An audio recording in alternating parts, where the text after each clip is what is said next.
नमस्कार दोस्तों, मैं हूं आपका भाई प्रतीक मलिक और स्वागत करता हूं आपका आपके अपने YouTube चैनल टीसीए प्रतीक मलिक पर। और जैसा कि आप सबको पता है कि आज हम इंटेलिजेंस के ऊपर बात करेंगे। हमारा 5वां दिन है और ये हमारा लास्ट लेक्चर होगा सीडीपी के ऊपर। ठीक है, इसके बाद में कुछ मिसलेनियस टॉपिक रह जाते हैं, उनके ऊपर मेरे को लगता नहीं है कि ज़्यादा वीडियो बनाने की ज़रूरत है, क्योंकि उससे आपका टाइम वेस्ट ही होगा। उसमें से ज़रूरी नहीं है कि क्वेश्चन आ सकता है, नहीं आ सकता है, तो वो इम्पोर्टेंट नहीं है भी नहीं ज़्यादा। कोई एक आध पेपर में इस तरह का टॉपिक निकल जाता है। देखिए दिखाता हूँ मैं। जैसे इंटेलिजेंस के अंदर अगर मैं आपसे बात करूँ तो देखिए इंटेलिजेंस के अंदर अभी तक 22 क्वेश्चन पूछे गए हैं, ठीक है, एक टॉपिक से। और जबकि मिसलेनियस की अगर मैं बात करूँ तो जो मैं कह रहा हूँ कि ज़रूरत नहीं है आपको, 19 क्वेश्चन पूछे गए हैं। 14 पेपर हो चुके हैं इन 19 क्वेश्चन। तो अगर देखा जाएगा तो किसी एक पेपर में 1-2 क्वेश्चन पूछ लिए, ये चीज़ है। तो 30 में से कोई 1 या 2 क्वेश्चन ही इस तरह से आपके आ रहे हैं। और इसी तरह से अगर मैं बात करता हूँ पेपर 2 के बारे में, ठीक है, तो पेपर 2 में फिर वही देख लो 23 क्वेश्चन और यहाँ 31 हो गए। पर फिर भी इतना ज़्यादा मेरे को लगता नहीं कि ज़्यादा इंपॉर्टेंट है। वही है, दो क्वेश्चन आपके ऐसे टॉपिक होंगे जो कभी कभी आ जाते हैं या किस तरह का हो जाता है।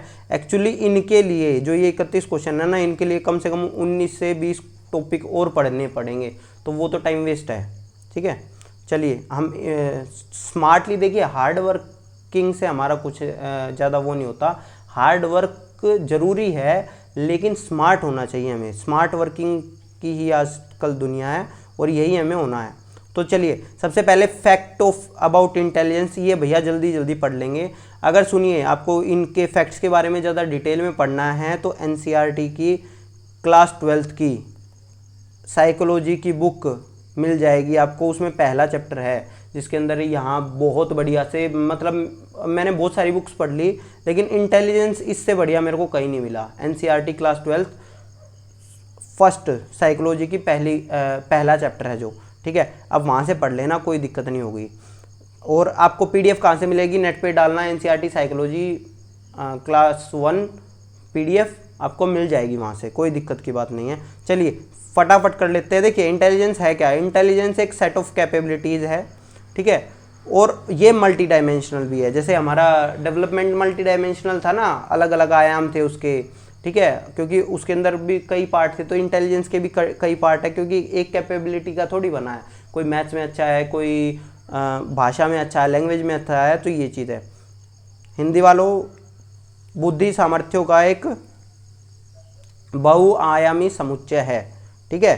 तो आपके लिए हिंदी में मैंने सिंपल लैंग्वेज में समझा दिया था, बल्कि पर आपको हिंदी लिखी हुई चाहिए थी, तो मैंने ये दिखा दिया आपको। चलिए, it is not entirely measurable by intelligence test. हम इसको पूरी तरह, इसके अंदर कई ऐसी योग्यताएं होती हैं जिसको हम टेस्ट से नहीं नाप सकते, नहीं माप सकते, समझ रहे हो? जो आईक्यू टेस्ट या ये भी सारी चीज़ें होती हैं, इसमें भी कुछ कई एस्पेक्ट छूट जाते हैं जिनको हम माप ही नहीं सकते। तो ये है हमारा।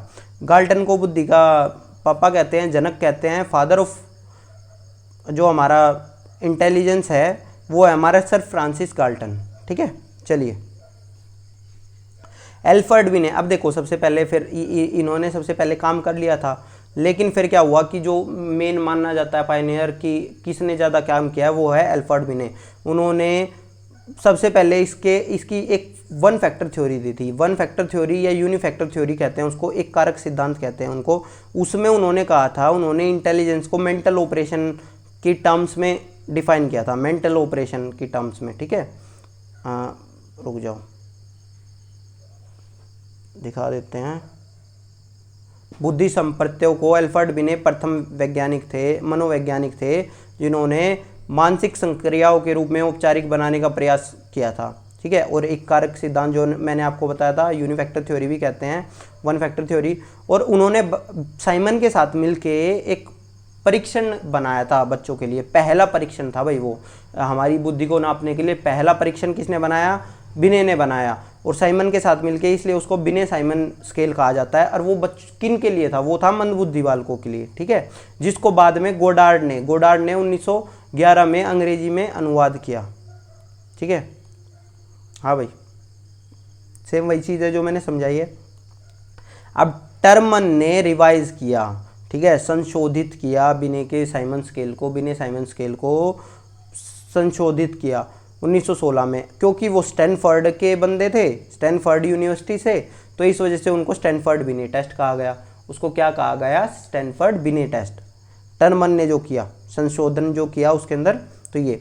फिर विलियम स्टर्न ने 1912 के अंदर भैया काम करना स्टार्ट कर दिया था। विलियम स्टर्न ने 1912 में आईक्यू पे काम करना स्टार्ट कर दिया था कि आईक्यू को कैसे नापा जाए। तो उन्होंने एक फॉर्मूला दिया, वो बताता हूँ मैं, MA/CA गुणा में 100। अब ये होता क्या है, देखो मान लो एक बच्चा है जिसकी उम्र 8 साल है ना, तो क्रोनिकल एज होती है, जो उम्र होती है उसके असल में, तो वो नीचे ली जाती है। और उसका एक टेस्ट हुआ, टेस्ट में जो उसकी उम्र थी कि ये इस उम्र के बच्चे इस टेस्ट को कर पाएंगे, तो उसमें उसकी उम्र निकली 12। तो एक तरह से जो आईक्यू टेस्ट होता है उसके अंदर पहले आपकी उम्र निकाली जाती है, समझ रहे हो, कि आपकी उम्र होती है कि हाँ इस आईक्यू टेस्ट को इतने बच्चे कर पाएंगे। तो ये 12/100, इस तरह से जब ये काटा तो 3/2, तो उसकी आईक्यू हो गई 150। ठीक है, उसकी आईक्यू कितनी हो गई? 150। 8 साल की उम्र में वो 12 साल के बच्चे की तरह करे। अच्छा, अगर मान लो इस तरह का हो कि बच्चा करे 12 साल का है और वो 9 साल के हिसाब से करे, तो उसका आईक्यू कितना होगा? तो फिर आपको फॉर्मूले में पुट करना है। सीटेट में इस तरह का क्वेश्चन पूछ लिया जाता है, इस वजह से करवा रहा हूँ कि बच्चे की आयु तो है 12, मानसिक आयु है जो वो 9 है और उसकी वर्तमान आयु 12 है, तो आप उसको बताओ। तो फिर हम कर लेंगे 3/4 यानी कि 75, 75 उसका आईक्यू हो गया। ठीक है दोस्तों, चलिए मैंने बता ही दिया। आगे अगर आपको ज़्यादा पढ़ना है, आपको ज़्यादा डीप नॉलेज चाहिए, तो आप वहाँ से कर सकते हैं। सीटेट के लायक यहाँ से आपका हो जाएगा। फिर भैया क्या होता है कि चार्ल्स स्पीयरमैन आ जाते हैं। अभी तक देखो थ्योरी एक ही आई है, थ्योरी कौन सी आई है? बिने ने जो दी है, यूनिफैक्टर थ्योरी। अब स्पीयरमैन आ गए। स्पीयरमैन आके कहते हैं कि भाई 2 थ्योरी हैं कि 2 फैक्टर होते हैं, एक फैक्टर नहीं होता। एक फैक्टर तो वो होता है जिसके अंदर हम अच्छे होते हैं, और बाकी जो दूसरे सारे होते हैं वो जनरल फैक्टर होते हैं। तो एक जो अच्छे वाला है हमारा, वो स्पेसिफिक फैक्टर है जिसमें हम अच्छे हैं। फॉर एग्जांपल कोई मैथ्स में अच्छा है, तो वो कोई योगा में अच्छा है, कोई डांस में अच्छा है। तो ये स्पीयरमैन ने कहा इस बारे में, ठीक है, कि कोई ऐसी चीज़ जो हमारा एक बंदा किसी एक चीज़ में ज़रूर अच्छा होगा, तो वो उसका स्पेसिफिक फैक्टर रहेगा, और जो बाकी सारी चीज़ें रह गई वो उसकी जनरल इंटेलिजेंस रहेगी, जनरल फैक्टर रहेंगे। ठीक है, हिंदी वही आ गया। सामान्य कारक, सामान्य कारक मैंने बता दिया, और एक विशिष्ट कारक, विशिष्ट कारक यानी कि जिसके अंदर वो अच्छा है। 1927 में दिया था इन्होंने, और इसको द्विकारक सिद्धांत भी कहते हैं, 2 फैक्टर थ्योरी भी कहते हैं। ठीक है दोस्तों, चलो अब देखो, स्पीयरमैन के सिद्धांत की धज्जियां तो उड़ाई थी लुईस थर्स्टन ने, और उन्होंने मना कर दिया था कि भाई ऐसा कुछ नहीं होता, मतलब बेस्ड ये उसी पे था, उनकी थ्योरी पे था, लेकिन उन्होंने उसकी थ्योरी को बढ़ा के और उसको एक तरह से क्रिटिसाइज कर दिया था। उन्होंने उसको नल एंड वॉइड कर दिया था उस थ्योरी को। ठीक है, और इन्होंने दी थी 7 फैक्टर थ्योरी। 7 फैक्टर थ्योरी कहाँ गया हमारा, ये रहा। 7 फैक्टर थ्योरी दी थी थर्स्टन ने प्राइमरी मेंटल एबिलिटीज़ के ऊपर, जिसके अंदर उन्होंने 7 फैक्टर बताए थे। हमारी 7 मेंटल एबिलिटीज़ होती है, उसके बारे में बात कराई था, कोई मैथ्स की, कोई दूसरी चीज़ों की, तो ये सारी चीज़ों के बारे में उन्होंने बात की थी। और उन्होंने रिजेक्ट किया था फॉर्मूला, ये जनरल और स्पेसिफिक फैक्टर का। उन्होंने उसके फॉर्मूले का, जनरल और स्पेसिफिक फैक्टर वाले फॉर्मूले को रिजेक्ट किया था, लेकिन फॉलो किया था स्पीयरमैन को। ठीक है, फॉलो तो जरूर कर लिया, लेकिन कहा कि वो बात जरूर ठीक कह रहे हैं कि हाँ ये फैक्टर्स होते हैं, लेकिन उनको हमें तोड़ना चाहिए। ऐसा नहीं होता कि एक स्पेशल कर दो आप। ठीक है, फिर आगे आपका कैटल ने दी थी भाई फ्लूइड और क्रिस्टलाइज इंटेलिजेंस, और इन्होंने ही कल्चर फ्री टेस्ट भी बनाया था। इसी तरह से हमारा थोंडाइक था। थोंडाइक ने मल्टी फैक्टर थ्योरी दी थी, जिसके अंदर 3 थे मेनली हमारा, एक तो एब्स्ट्रैक्ट, एक प्रैक्टिकल, एक सोशल इंटेलिजेंस। ये सब कुछ आपको एनसीईआरटी में मिल जाएगा हमारा थोंडाइक का। ठीक है, अमूर्त, व्यवहारिक और सामाजिक बुद्धिमत्ता के बारे में बात करिए। थोंडाइक ने मल्टी फैक्टर थ्योरी कहा जाता है, इसको बहुकारक बुद्धि कहा जाता है।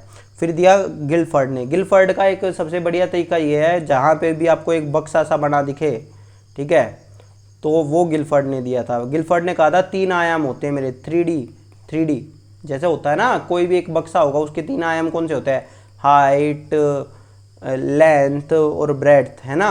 तो इसी तरह से उन्होंने भी अपने 3 आयाम दिए थे, बाकी उसके बारे में इतना ज़्यादा कोई पूछता नहीं है। तो इस तरह से उन्होंने 180 फैक्टर दे दिए थे। ये बात कर रहे थे 1 फैक्टर की, 2 फैक्टर की, 3, है ना, इन्होंने उठा के दे दिए 180 कि चलिए फिर आगे चलता है हमारा IQ।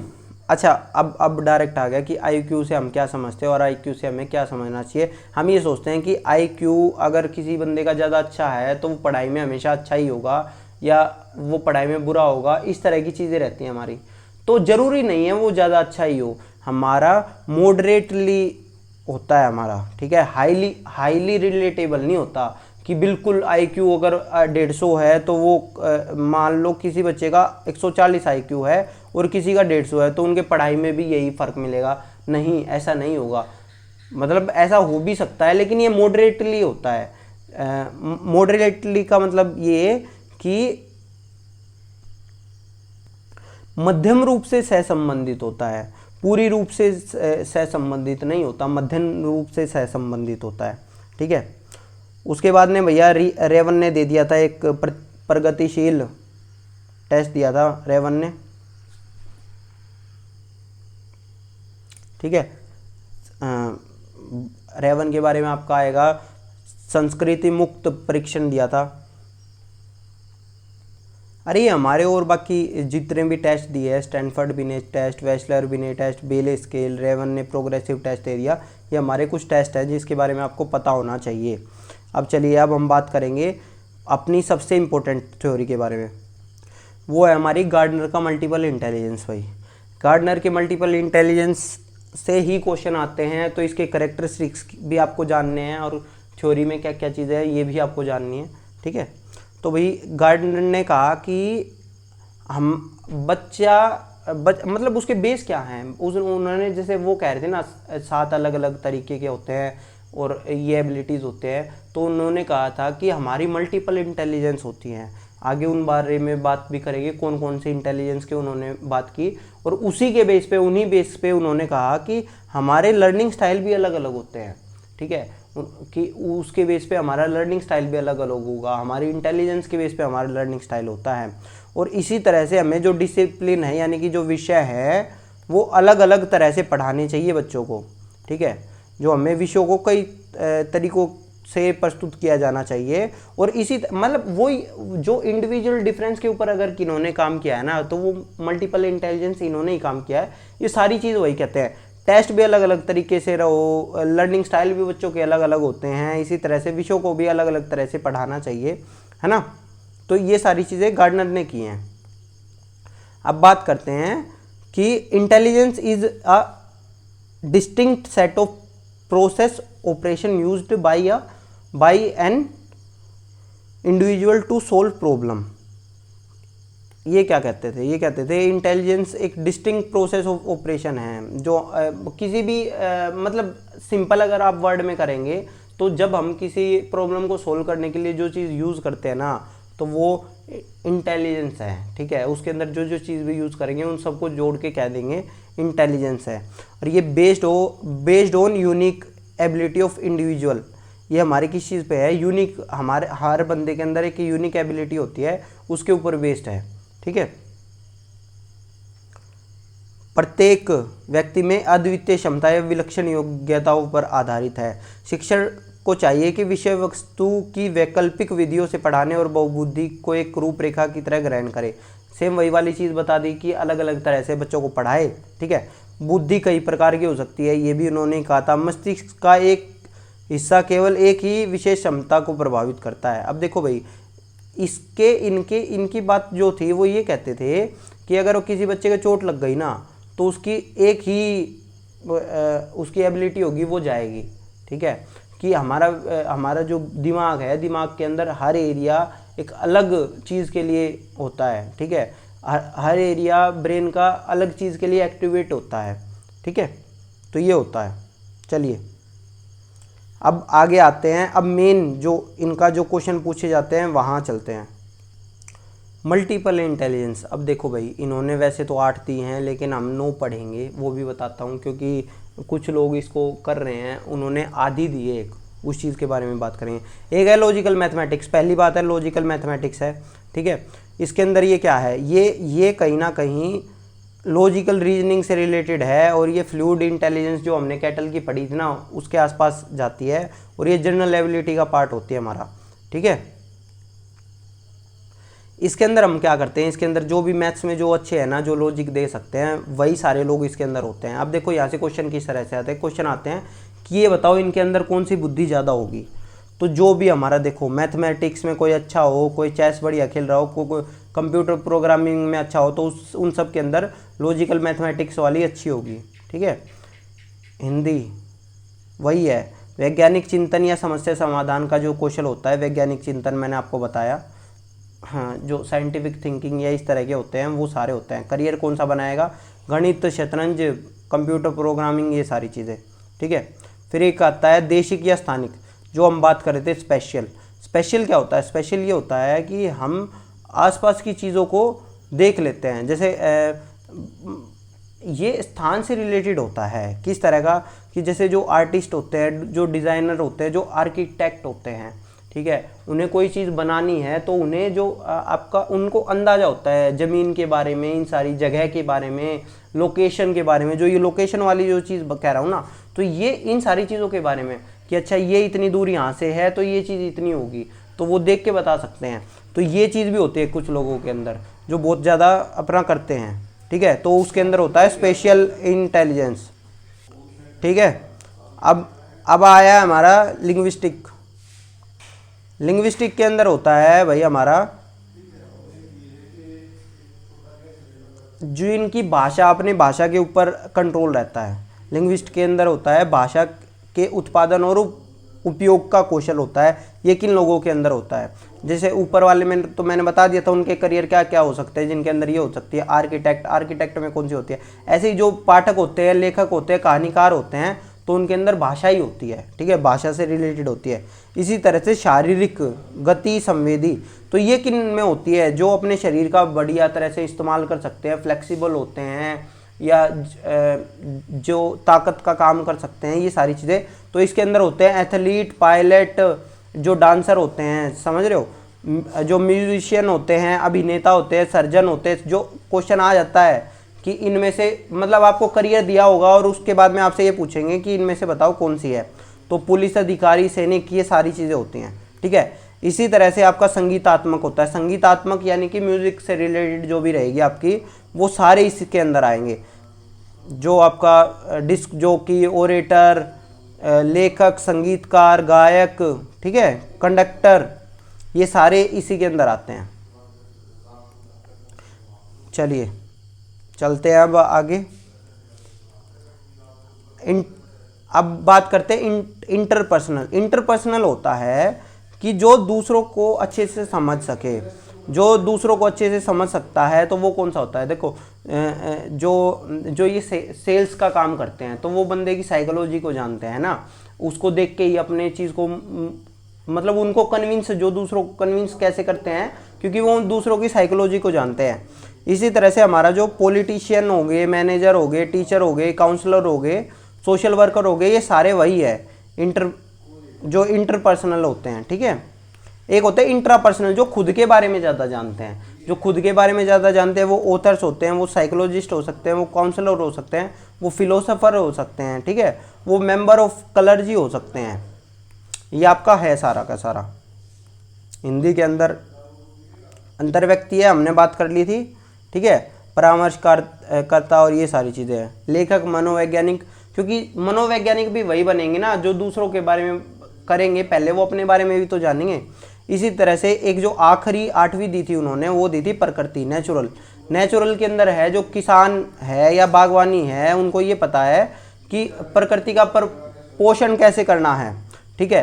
तो ये हमारा सारा आता है प्रकृति के अंदर, समझ रहे हो, ये किसके अंदर आता है, प्रकृति के अंदर आता है, ठीक है। तो एक हमारी जो लास्ट रहती है वो है एक्सटेंशियल। एक्सटेंशियल कौन सी रहती है हमारी, देखिए एक्सटेंशियल के अंदर हमारा होता है कि जब देखो गार्डनर ने एक्चुअली इसके बारे में कुछ कहा नहीं था, ठीक है, स्पिरिचुअल इंटेलिजेंस के बारे में, लेकिन उन्होंने एक एक्सटेंशियल शब्द का यूज़ किया था कि हाँ ये चीज़ भी हो सकती है, जिसको अध्यात्म में या इस चीज़ के बारे में ज़्यादा वो है। तो जो हमारा एक्सटेंशियल है ना, वो यही है कि जब हमारा आध्यात्मिक से रिलेटेड होता है तो ये सारी चीज़ें इसके अंदर आती हैं, ठीक है। चलिए, तो इसके अंदर कौन कौन से आ जाते हैं? इसके अंदर पुजारी आ जाते हैं, भौतिक विज्ञानी आ जाते हैं, वैज्ञानिक आ जाते हैं, ब्रह्मांड विज्ञानी आ जाते हैं।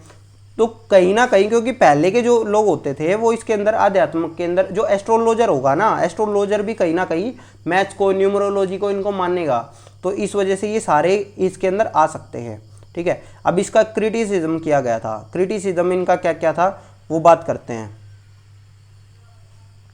देखिए, क्रिटिसिज्म में इनको, इसकी जो आलोचना की गई वो ये कहा गया है इनको कि हम हर बुद्धि को नहीं नाप सकते, हम हर बुद्धि को की और नाप नहीं सकते, एग्जैक्ट नहीं नाप सकते कि 2-3 नंबर नहीं दे सकते हम, और सेम बंदा सेम नंबर, मैंने पहले भी आपको बताया था कि नापना, एक्चुअल नापना क्या होता है कि वो कहीं पे भी चला जाए वो सेम रहेगा, हर बंदा उसको सेम ही नंबर देगा। तो मान लो एक आदमी गा रहा है, तो हो सकता है कोई उसको पसंद करे और कोई उसको नापसंद करे, है ना, उसके नंबर ऊपर नीचे हो सकते हैं, तो इस वजह से हम हर बुद्धि को नहीं नाप सकते। इसी तरह से इसके ऊपर कोई रिसर्च नहीं रही, ठीक है, तो ये रिसर्च बेस्ड नहीं है, इस वजह से भी इसको क्रिटिसाइज किया जाता है। दूसरा है कि different intelligence demand different method for different student. अब जो हर हमारे जितने भी मान लो हमारी क्लास में 9 की 9 बुद्धि के तरीके हैं, बच्चे हैं, तो हमारी तो क्लास इस तरह से हो ही नहीं पाएगी। क्यों? क्योंकि हर जो हमारा बच्चा होगा उसको अलग स्टाइल से पढ़ाना पड़ेगा हमें, और अलग स्टाइल से एक ही क्लास के अंदर आप 9 मेथड से आप पढ़ाओगे अलग अलग बच्चों को, तो ये पॉसिबल नहीं है प्रैक्टिकली।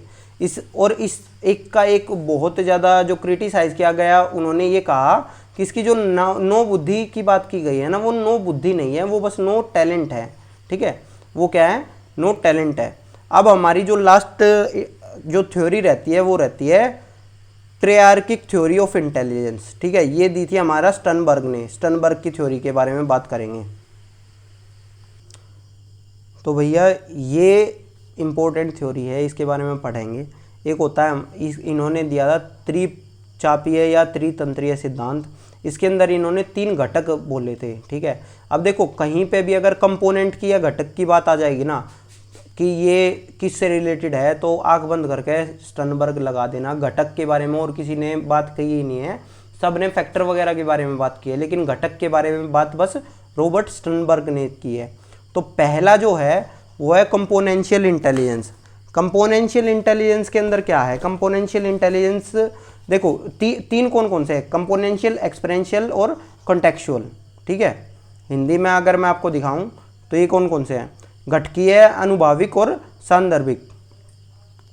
अब देखो इसके अंदर जो कंपोनेंशियल है ना, इसके 3 पार्ट होते हैं मेनली। पहला पार्ट होगा जब हमें लर्निंग होगी, हम क्या करेंगे? लर्निंग करेंगे। सेकंड पार्ट के अंदर हम करते हैं मेटा, ठीक है, मेटा बोलते हैं, मेटा घटक बोलते हैं, मेटा कंपोनेंट। इसके अंदर क्या होता है? इसके अंदर हम प्लानिंग करते हैं किसी चीज़ की। हमने लर्निंग कर ली, पहले आपने एजुकेशन ले ली, उसके बाद में प्लानिंग कर ली। और तीसरा होता है परफॉर्मेंस कंपोनेंट। परफॉर्मेंस कंपोनेंट के अंदर क्या होता है कि आपकी एक्चुअल परफॉर्मेंस जो आपने किया है, यानी कि यहाँ आपने थ्योरेटिकल पढ़ा, ठीक है, और इस जगह आपने जो मेटा कंपोनेंट था यहाँ आपने उसको उसकी प्लानिंग करी, और तीसरे वाले के अंदर आपने परफॉर्मेंस कंपोनेंट रहा है आपका, ठीक है। अब हिंदी वालों तुम देख लो, 3 घटक हैं। ज्ञान प्राप्ति घटक, ज्ञान प्राप्ति हुई है। उच्चतर आदेश घटक भी बोला जाता है। जब प्लानिंग होती है ना, प्लानिंग के अंदर हमारा हायर ऑर्डर थिंकिंग हमारी यूज़ होती है, तो इस वजह से इसको उच्चतर आदेश घटक भी बोला जाता है। और तीसरा हमारा प्रदर्शन घटक, जिसके बारे में मैंने आपको बताया ही, ठीक है। आगे आता है हमारा अनुभाविक बुद्धि।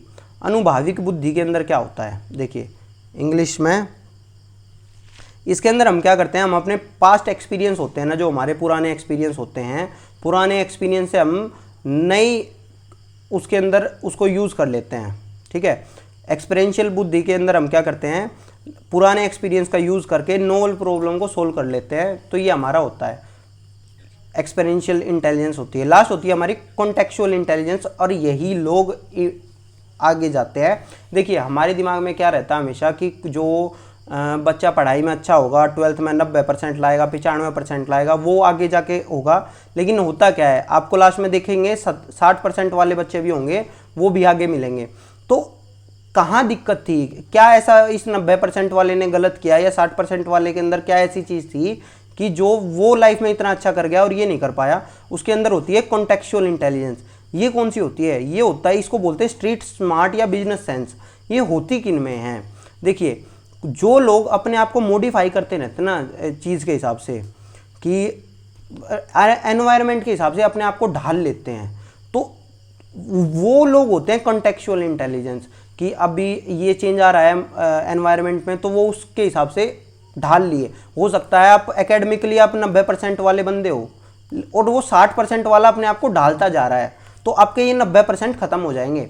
जैसे कि अगर आप टीचिंग के अंदर ही देखेंगे या इस तरह के अंदर, तो पहले के जो कोचिंग सेंटर थे दिल्ली के आसपास में, वो आज दिखते भी नहीं है, जो 2005 या 2006 के अंदर जिनका बोलबाला होता था। क्योंकि उन्होंने अपने रिजिड रहे मेथड्स के ऊपर, ना अपडेट किया अपने कंटेंट को, और इस वजह से वो कहीं ना कहीं दब गए, वो कहीं ना कहीं हट गए चीज़ों से। और इसी वजह से आज के टाइम पे अब क्या है, अब वो दोबारा अब इस टाइम पे ऑनलाइन एजुकेशन की बात कर रहे हैं या इस तरह की बात कर रहे हैं, लेकिन अब वो पिछड़ चुके हैं चीज़ों के अंदर।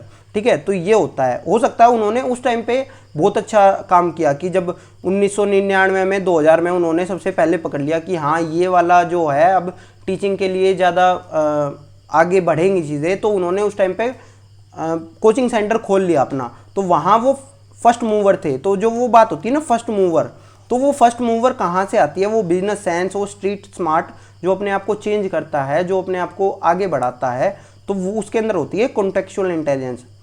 तो धन्यवाद दोस्तों, आपका आज का ये वीडियो ख़त्म हुआ यहीं पे। चांद, ठीक है, ये क्या था, सांदर्भिक बुद्धि। ठीक है, पर्यावरणीय मांगों से निपटते हैं और उससे ही अपने आप को बदलते रहते हैं। ठीक है, तो भैया आप देख लेना, इसका स्क्रीनशॉट ले लेना यहाँ से आप। ठीक है, तो धन्यवाद, आपका दिन शुभ रहे। आज हमारा CDP का कोर्स पूरा हो चुका है। ठीक है।